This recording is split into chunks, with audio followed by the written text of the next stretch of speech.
This episode is brought to you by Amazon Prime. From streaming to shopping, Prime helps you get more out of your passions. So whether you're a fan of true crime or prefer a nail-biting novel from time to time, with services like Prime Video, Amazon Music, and fast free delivery, Prime makes it easy to get more out of whatever you're into or getting into. Visit Amazon.com/Prime to learn more. This episode is brought to you by Dogfish Head Craft Brewery. The Grateful Dead and Dogfish Head have gotten the band back together with the release of Grateful Dead Juicy Pale Ale, a light-bodied pale ale brewed with sustainable Kernza grains, granola, and heaps of good karma for a refreshing brew that's music to your taste buds. Available nationwide. Visit dogfish.com to find Grateful Dead Juicy Pale Ale in your neck of the woods. Dogfish Head Craft Brewery is located in Milton, Delaware. Please drink responsibly.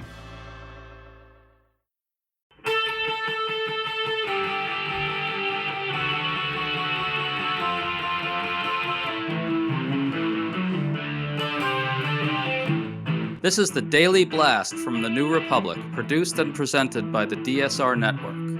I'm your host, Greg Sargent.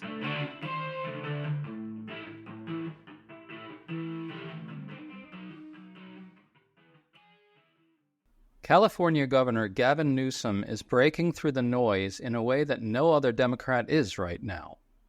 Part of this is because he's forging ahead with a plan to gerrymander California to net 5 extra Democratic House seats in order to counter President Trump's effort to do the same in Texas.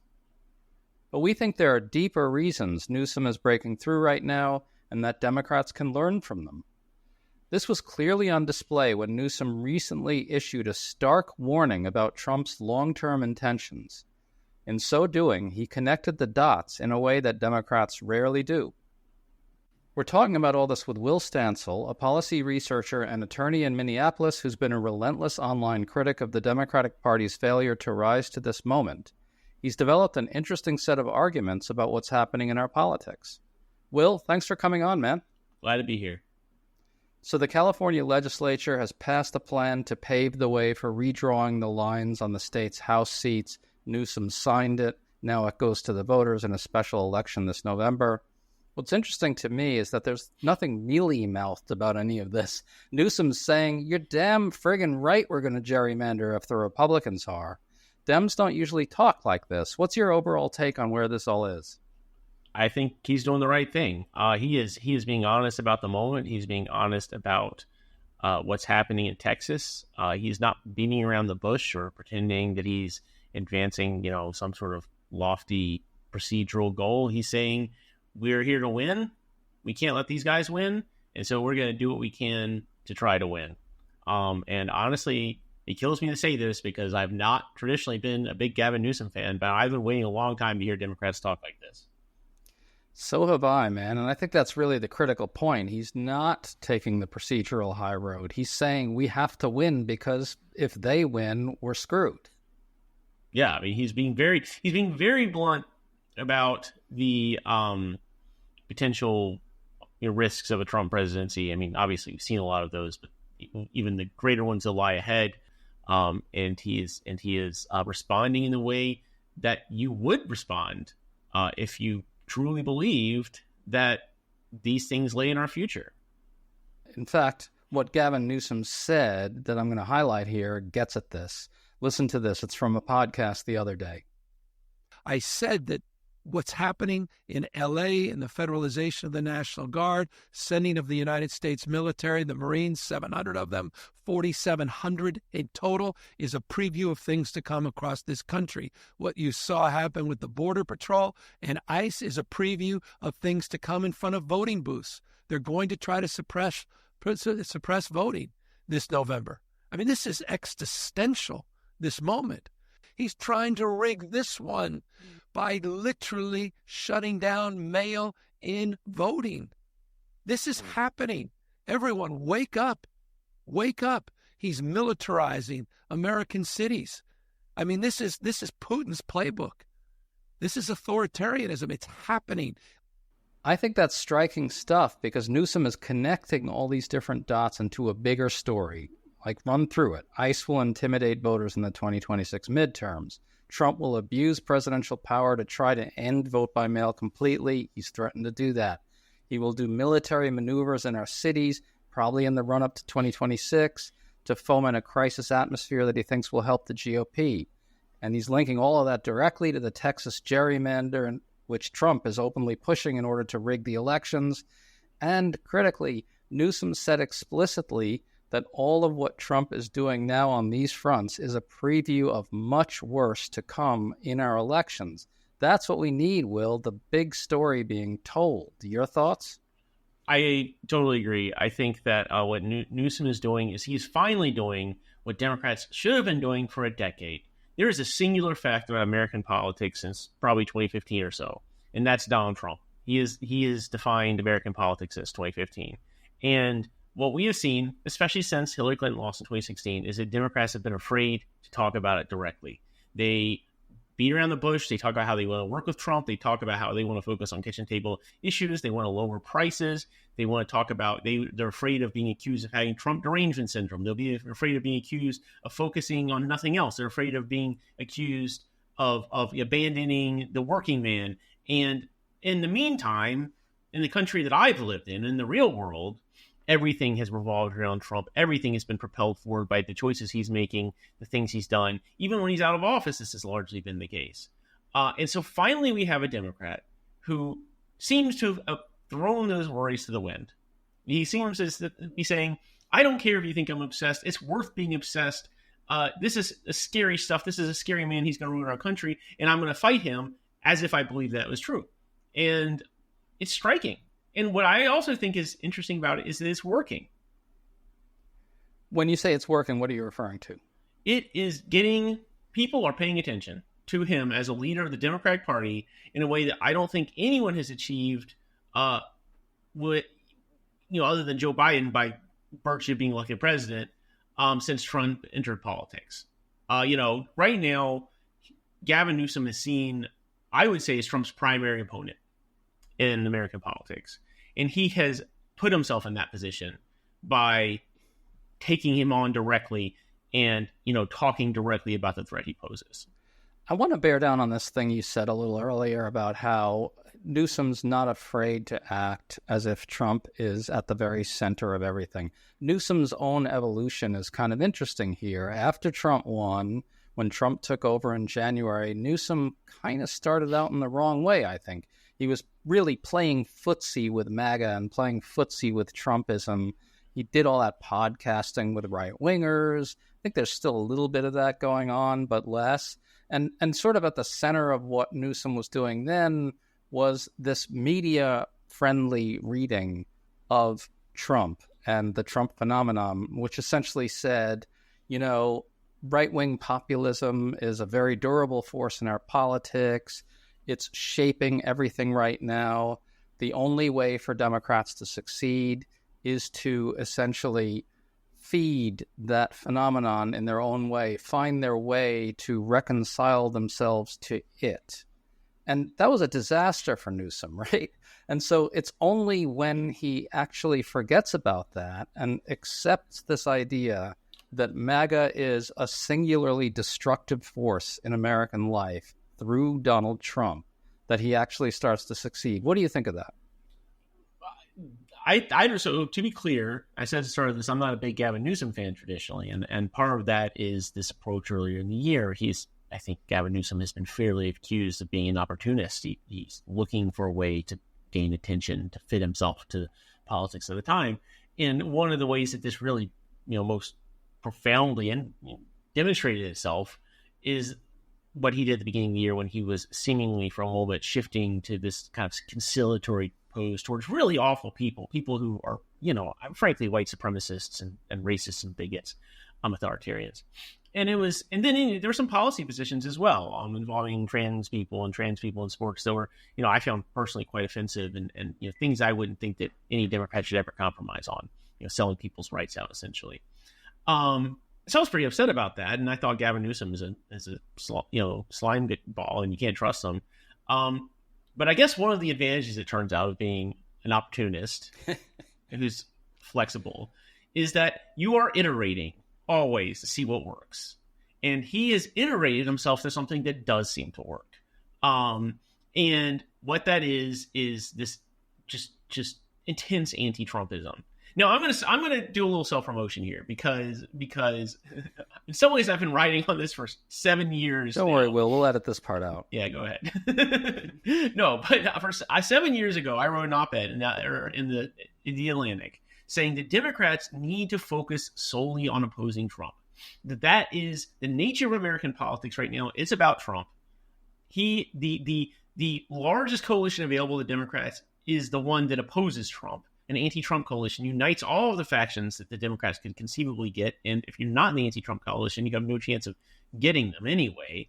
And the Democrats need to stop worrying so much about saying they're obsessed with Trump and just understand this is the reality of time. Focus on attacking him, on bringing Trump down, and then we'll work it out after he's gone. And what I think has been striking about this to me personally is that while there have been people that have attempted this in sort of drips and drabs at various points, I don't think I've seen anyone who has jumped in head first, especially with the platform that Newsom has right now. And to my eyes, it's really working. You're seeing people get on board. You're seeing a lot of enthusiasm from Newsom for people that would not be inclined to support him. And it is even MAGA is starting to notice that something's happening here, that this guy's landing some hits, and that he's not, it's not all words too. He's doing things like the redistricting. I mean, he's really doing it. And so I have to say that I've suspected for a long time that something like this was the way to go. But I am pleased to see that it does appear to be succeeding so far. I can't think of anything a Democrat's doing right now that is even coming close to working as well as this. It's the dog days of summer, and that means it's still too hot and we're in the silly season of news. But to help you get through this time and bring you the news you need to know, we have a special offer at the DSR Network. Right now, using code DOGDAYS at the dsrnetwork.com/buy, you can get a DSR membership for 50% off. That means access to our Discord community, members-only sections of your favorite pods, and early access to episodes, all for half off. Sign up today using code DOGDAYS at the dsrnetwork.com/buy. This offer is only available for August, so act fast. Thank you for your support, and enjoy the show.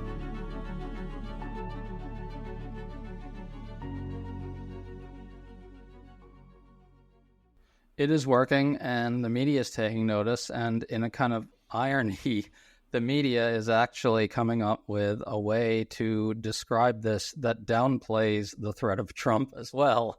They're diagnosing why Newsom is breaking through right now by saying things like he's tweeting in all caps, right? Just like Trump does. They point to his trolling of Trump, his using of Trump-like memes.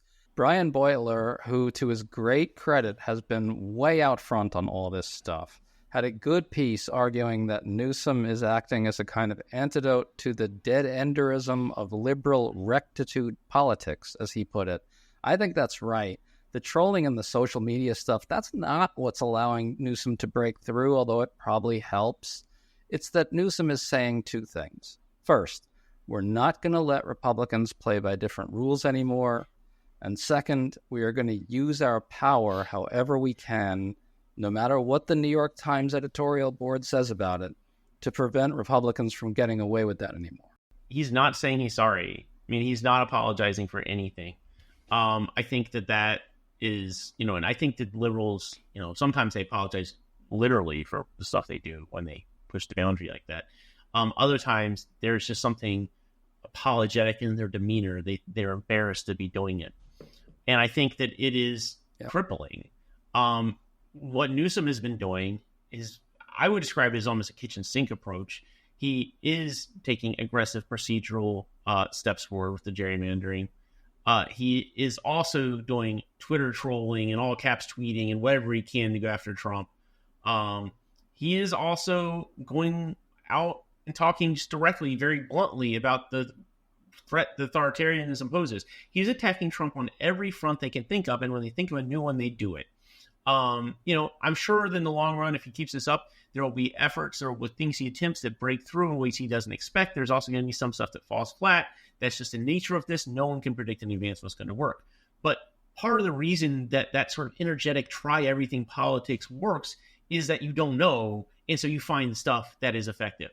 Republicans do this relentlessly. This is the key, in my opinion, to a lot of their success, to a lot of MAGA's success. MAGA does a lot of stuff that is unbelievably stupid and goes nowhere. Many of Trump's more authoritarian efforts to, procedurally game the system or overturn laws or, destroy the federal government have fallen flat. But he has still gotten a long way down the field by just trying everything and finding things that are working out better than you might have expected.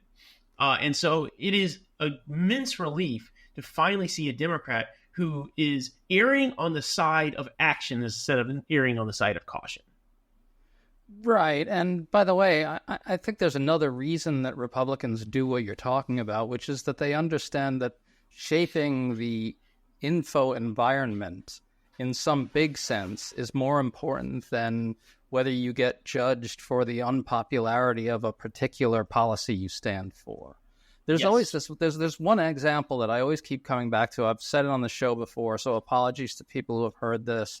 But a while back during the Biden presidency, MAGA and all their media sources hit on this really fucking dumb attack on Biden. It was that he was diverting baby formula to migrant babies. Do you remember that, Will? Vaguely, yeah. It was the dumbest thing ever, right? But the thing that really leapt out to me was that every single Republican elected official and every one of their Twitter accounts and every one of their media people all blared it out. They didn't give a shit if people thought it was stupid. The noise level was the thing they were going for. You know what I mean? The thing about being a Democrat is that dealing with Republicans operating like this is overwhelming. The stuff that they are saying, coming out constantly, new fake scandals, new fake outrages every day. And as a liberal, your response sometimes is, let's refute this line by line. Let's go down but by the time you do that, there's 6 new things. And the effect it has on the information environment online, when it's just this flood on one side, the other side, is people so far behind trying to catch up and refute things point by point, really distorts how our politics functions. And there's no reason we can't do this ourselves. In fact, there's a lot more things to be legitimately outraged by on our side that Trump has done, Trump's truly doing, that are really outrageous, that are offenses to the entire American Constitution and our system and our laws. But we just don't operate like this. We just don't want to operate like this. For some reason, we're afraid to try it. And I really think that if we try it, there is a lot of power here that we can potentially exploit to first win the public opinion, win hearts and minds, persuade people, and ultimately win elections and take electoral power. Yeah, listen, and I get the problem for Democrats. A lot of it has to do with a reluctance, which is understandable on the part of liberals, to play these games and to degrade our politics and information world in that way. That's an understandable concern. The point, though, that I think you're getting at is that there's enough real stuff, like true stuff, that Democrats could be going after hard to make that level of noise without doing what Republicans are doing, without degrading our politics in some sense, right? That's correct. And I think that there was a time when you would say things, Trump's an authoritarian, Trump's a fascist, and people say, calm down, let's not get overheated here. Let's stick to the real things. He's, cutting taxes for the rich. But what's been interesting is that as those charges have become more demonstrated in the fact of what he's doing, as he's behaved in ways that are straightforwardly authoritarian, and anyone would have said so 10 years ago, Democrats have not really upped their rhetoric to match. They stayed focused on these issues that they feel are safe to talk about. And sometimes they've even left those issues and kind of retreated to even more boring issues when they felt like that the kitchen table issues or taxes, had become too controversial, crime, whatever. And so I think that what you see ultimately here is that Democrats, it's not so much that they are making a tactical decision, is that they're temperamentally conflict averse. That liberals tend to be people who kind of got where they are by following the rules and doing a good job and thinking things through and being details oriented. And they're just temperamentally averse to an approach to politics in which you are winging it a lot and you are throwing things at the wall and you are being energetic and aggressive and chasing every lead. And I think that temperamental gap creates this rhetorical gap. And what we're seeing now with Newsom is that he has closed a lot of that to significant success. And by the way, a lot of people might object to what we're saying here by pointing out that, well, don't Democrats have to focus on what's popular? What about moderate Democrats in difficult areas? I'm sensitive to all that. I think an approach like this can coexist with, your typical swing district Democrat maybe wanting to do things a little differently. There just has to be some sort of sense among all the institutional players in the party that they need to make more noise of the type that we're talking about. And if moderates want to go in certain directions in their states or districts, I think that's okay. Do you think that's a hard balance to strike, Will? I don't think it's particularly difficult to strike. Most Democrats are not in swing districts. Most Democrats are not representing, battleground districts. If you are a Democrat and you're just in an ordinary Democratic district, if you're winning by reasonable margins most of the time, there is no reason in the world that you should be weakening the brand of the Democratic Party by being weak on Trump. There's no reason you should be avoiding Trump. There's no reason you shouldn't be talking about the most urgent issues in the country, the authoritarianism and Trump's unfitness all the time. If there's someone in a district that is, plus 2 points Republican and they have to really identify themselves as separate from the party and, show their independence, fine, let them. I don't care at all. That's great. If they can win that election, and they stay Democrat, that's wonderful. But we don't help them by being them. We help them by being us and letting them have the independence to do what they need.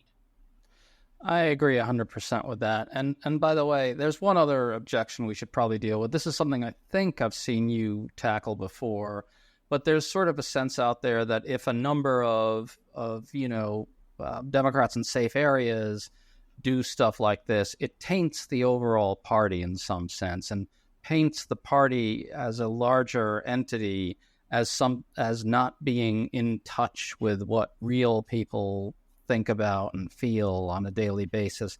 I feel like that's a problematic way of thinking about politics. I just don't really buy that there's this real calculation on the part of voters where they see that type of conduct from Democrats in non-swing districts and say, well, the whole party isn't interested in my pocketbook or my wallet. What do you think, Will? What do you think the answer to that is?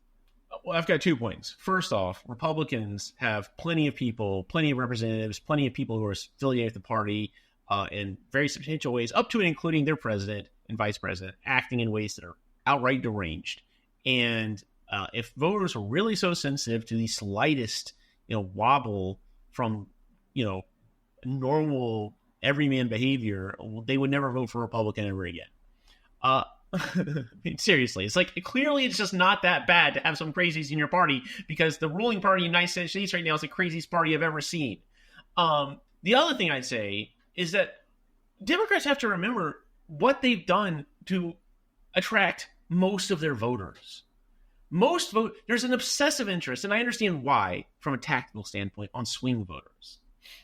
But the vast majority of Democrats aren't Democrats because they have been narrowly appealed to with what I would describe as swing voter appeals about, swing voter kitchen table issues or whatever. The vast majority of Democrats are Democrats because the larger value set that Democrats represent, the rule of law, democracy, an open, pluralistic country, economic prosperity, helping people in need, those values appeal to Democrats. Let's just close this out by looking at what I think is a core dimension to what Newsom's doing here. It's that he's acting as if Donald Trump is using the specter of state-sponsored violence and military violence and law enforcement violence and naked corruption to further entrench authoritarian rule and consolidate autocratic power behind himself. Newsom is proceeding as if that's what Trump is doing, and that is what Trump actually is doing. And Newsom is connecting all these dots to tell that story and say, this reality is why we've got to really step up. And of course, other Democrats, although there are some exceptions, are not acting as if that's happening. Can you talk about that fundamental thing that Newsom's doing? That seems to me to be the key. So something that Democrats and liberals generally, and I think it even includes a lot of journalists, do when it comes to Republicans, is they feel compelled to give them the benefit of the doubt. And so every story, every outrage, every scandal is framed in a way that is most favorable to the Republican because they're afraid of being accused of overreaching, of being biased. And so Trump will do something. Trump will put troops in D.C. I mean, insane. He puts armed troops in D.C. And you see people say, well, is this really the best crime-fighting remedy? No, that is not the concern with putting armed troops in D.C. The concern is that it is an authoritarian outrage that would be inconceivable in American politics even 6 months ago. But because when you say that, Republicans come back and say, oh, well, it's just about crime. And they don't, so they feel compelled to give them the benefit of the doubt. What Newsom is doing is he is not giving them the benefit of the doubt. He is responding to the obvious implications of what Trump is doing rather than quibbling over whether or not that's what he's doing. He is just assuming the worst about Trump, which is safe because Trump is usually doing the worst thing that you can imagine he's doing, and going from there and not apologizing for it. This is how Republicans talk about Democrats. If a Democrat does something that has any hint of corruption or scandal about it, Republicans just assume that's true and then proceed from there. They don't sit there and say, well, let's look at it in the most favorable light. That's crazy. And it's, and yet it's been immensely difficult to find a Democrat or someone in media who's not in, sort of progressive media that is willing to do that. And it's really completely transformed his ability to talk about Trump. Suddenly he doesn't have these restrictions on how he talks. It's just he can just describe it in plain language like a normal human being would do. And it's been revelatory to see. And it's revelatory for voters as well, I think, and revelatory for them to see that a Democrat can talk that way. Will Stansel, great to talk to you, man. Really fun. Thanks for coming on. Yeah, thank you.